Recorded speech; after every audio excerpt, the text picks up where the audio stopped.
नमस्कार दोस्तों। आज की वीडियो में हम समझेंगे कि गुड एसेट और बैड एसेट्स क्या होते हैं और किस तरीके से ये आपके अमीर और गरीब बनने में अहम भूमिका निभाते हैं।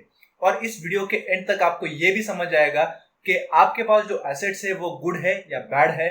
तो बने रहे मेरे साथ। मैं हूं अभिजीत और आप देख रहे हैं हमारा YouTube channel online Vidya, all for education, education for all.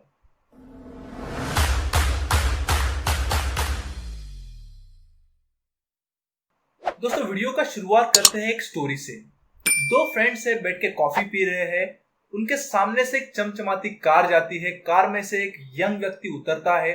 Branded cloth पहने हैं, महंगी वॉच है, महंगे शूज है, महंगा मोबाइल कान पे लगा के रखा है उसने। उसको देखते ही पहला फ्रेंड बहुत इंप्रेस हो जाता है और बोलता है, look at this person, he is such a rich man. दूसरा जो फ्रेंड है वो उसको बोलता है कि ये मेरा पड़ोसी है and he is a very poor person.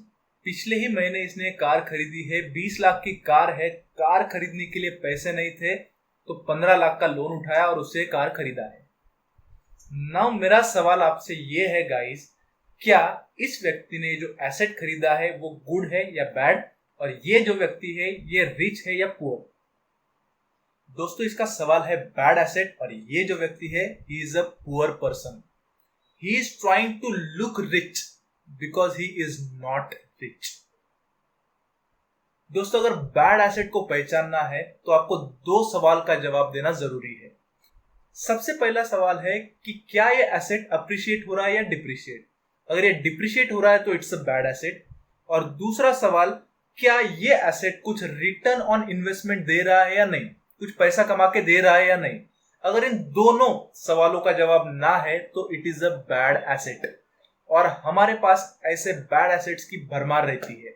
For example, car, mobile, furniture, laptop, house, jewellery और ऐसे अनगिनत एसेट्स हम खरीदते हैं जो ना तो वैल्यू में अप्रिशिएट होते हैं और ना ही हमें कुछ पैसा कमा के देते हैं। उसके अपोजिट अगर हम गुड एसेट की बात करें तो उसमें वो दो क्वालिटीज होते हैं जो बैड एसेट में नहीं होते हैं। सबसे पहले अप्रिसिएशन ऑफ वैल्यू और दूसरा return on investment. For example, land का वैल्यू अप्रिशिएट होता है, it's a good asset. Shares का वैल्यू बढ़ता है, इट्स अ गुड एसेट।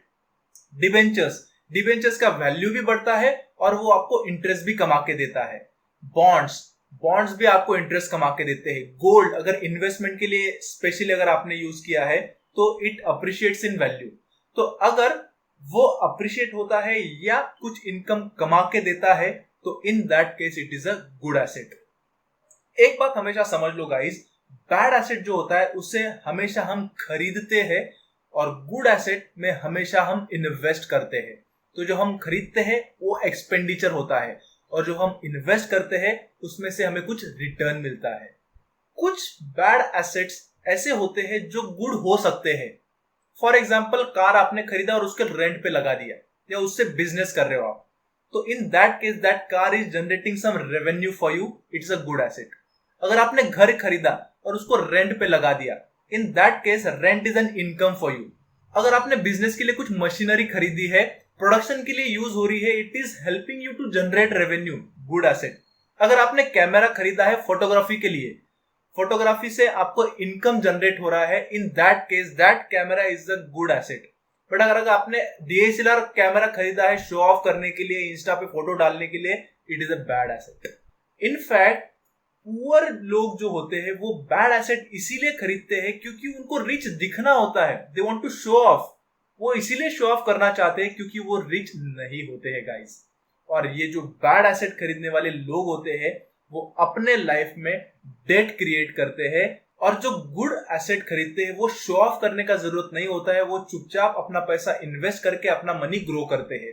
तो जहां पे बैड एसेट खरीदने वाले लोग डेट इंक्रीज करते हैं, वहीं पे गुड एसेट खरीदने वाले लोग अपने लाइफ में वेल्थ इंक्रीज करते हैं।